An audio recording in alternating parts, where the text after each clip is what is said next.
Hi guys, today I'm going to be talking about audio preservation of kids media. Some of these things could include, Teddy Ruxpin, Cricket and Corky, things that have, kids CDs, things like that. I'm mostly making this video for, Cricket and Corky's Clubhouse and Dr. Animatronic because I don't know, Cricket and Corky's Clubhouse does a good job at preserving all these, but I don't know how many of these Dr. Animatronic posts, but I have, as you can see from previous videos, I have what looks like every Teddy Ruxpin tape, Mother Goose tape, and Mickey Mouse tape, and Snoopy tape with all their animation codings. I have, digital copies of all Mickey tapes and all Snoopy tapes, but not all Teddy Ruxpin tapes and Mother Goose tapes. So it'd be nice, if I had audio of all the ones I'm missing. The ones that aren't up yet are ones that I don't have audio of. But this whole point of making this video is about Cricket and Corky tapes and why it's important to preserve them with their animation coding and the audio, or just make audio only versions, as well as ones with the animation coding, especially with the British tapes, in case they get queued up, because this can happen. And just the whole idea is that if you preserve these tapes and your player does queue them up, then you always have a digital copy of it. Another reason I do want, these to be preserved is because I actually had a couple songs from my childhood. Just like with Crazy Robot Lady, I had a couple songs from my childhood that were on various CDs and stuff. Some of the CDs and stuff I still have, but others have either gotten scratched or they're in storage. And I just think it'd be so cool to hear some of that stuff again, some of those songs. And so if anybody who has a cassette player and Audacity, whatever, the equipment to digitize these tapes, you should digitize them if you don't already have a copy of them, either the physical tape or the MP3 copy. Digitize both sides, 1 and 2. You don't have to do this with Teddy Ruxpin tapes because it's the same thing on both sides. So you don't have to do it with Teddy Ruxpin tapes, because if you flip the tape over, it'll just be the same story. But with Cricket and Corky, they have different content on both side 1 and side 2. So somebody should definitely digitize these. Blue Octopede has a video of how to do it with Teddy Ruxpin. But so it should be a similar process with Cricket and Corky. Only reason I want these, and I've asked Dr. Animatronic, and I forget what his response was, and only reason I want them, the MP3 copies of these tapes, one, because I had a couple of Corky tapes, in one of my drawers, that I don't have any Cricket tapes, and 2, because they'd be a nice addition to add to my MP3 collection of talking toys from the 80s, because I have a good portion of the Teddy Ruxpin tapes. I don't have all the answer box ones with their animation coding. I don't have all the picture show ones with the animation coding with them. I don't have all the Yes Entertainment, tapes with the animation coding. I do have a good portion of the Worlds of Wonder Adventure series tapes. So, and then I also have the Talking Mother Goose ones. A lot of Mother Goose tapes with their animation coding. And I don't have the tapes themselves, but I do have, MP3 copies of them. All of them have that animation coding, but there was a lot of the Mother Goose tapes, but I don't have all the Hector tapes. So, and I think that Hector tapes are really hard to come by, so if anybody has them, I encourage you to digitize them and post them where somebody can find them. not only would, I'm sure you're like, oh, Mark already has some of these with their audio, with just Cricket or Corky playing them, and that may be true, but recording these directly and having clear audio for them just makes it, if you record it directly using Audacity, by playing the tape in a regular stereo and doing it how Blue Octopi does it, then it's going to sound clearer, and if you do this to Patty PlayPal too, it's going to help the audio tremendously. And then with a video editor and stuff, you could,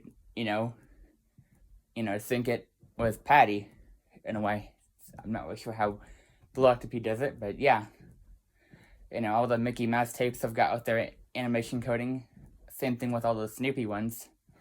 I've got all of the Big Bird Story Magic ones, except my MP3 copy of A Very Special Picnic does have some problems, where it sounds a little bit distorted.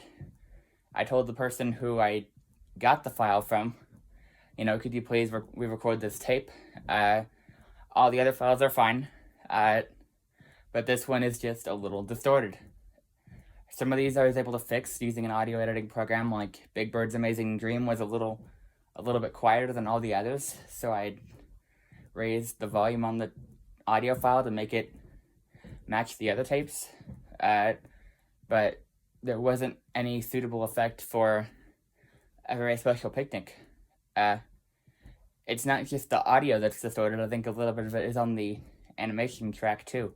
So this is what I'm talking about. Is if you have a good copy of these tapes, just digitize them in the best way possible. Make sure your computer has enough space, or if not, record them to an SD flash drive. And all of the 2XL tapes are on archive.org.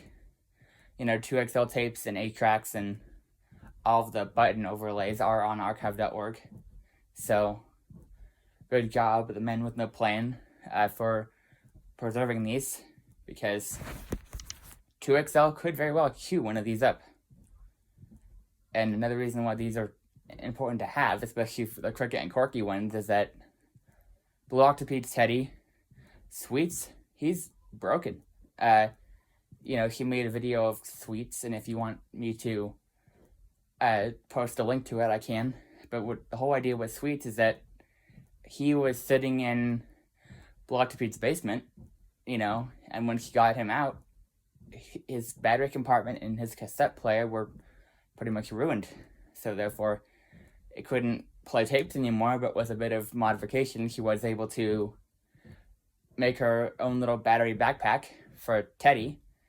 But since the tape player didn't work, she had to digitize all her tapes and replace the motors and stuff. So something like this could be done with both Cricket and Corky. And if I am going to get audio of these, I am going to download them, just to have for offline use, or, just to add to my MP3 collection. And if they're not already on YouTube, then I'm going to post them on YouTube, exactly like I did with the Teddy Ruxpin tapes, and all the other ones, too. There is a Google Drive with all the Spinoza Bear tapes as well, so not only is it important to do this to tapes from toys, but also from CDs. I have a couple of CDs, like Alvin and the Chipmunk CDs that have gotten scratched. Just, from the way CDs are. And it all depends on everything that they've been through, like whether they've been heavily used or if they've been moved around a lot outside of their case.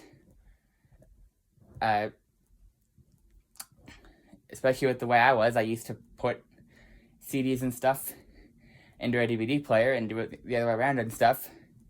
And therefore, between doing all that and moving as much as I do, these are probably all scratched up. And especially Mark, he just got a lot of British cricket tapes, so be careful. Just just digitize them in their entirety, side 1, side 2, audio track and animation track, so that way people can find them and listen to them.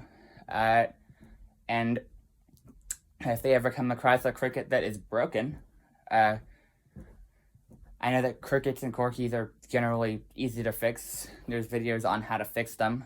All you only have to do is replace the belts, but if something goes wrong and there's a part of the cassette player that can't be fixed, you could modify it so you could run Cricut off of a cassette adapter and play the MP3s. So, and even with some of those kid CDs that I had, I don't know where to find some of the songs anymore. So I just preserve all these. Anybody who has tapes for any of these toys, and if there's not already a copy online, or if you don't already have a copy, then just, preserve it. Especially with a very special picnic. The person was able to record it again, but it still came out distorted. Probably because their tape was bad. I'm not sure, but Mark's Corky and Cricut tapes sound really good. So, and they would sound really well if they were recorded directly. Blue Octopi does have a video on how to do that. And there's a whole bunch of other videos on how to digitize cassette tapes. So just either upload them to YouTube, put them in a Google Drive, or just stick it where somebody can find it. So that way, and if you just want to make the audio versions of them, be my guest. So yeah, that's all I had to say. Just digitize these tapes so that way others can listen to them and play them with their toys or dolls that don't work so well anymore.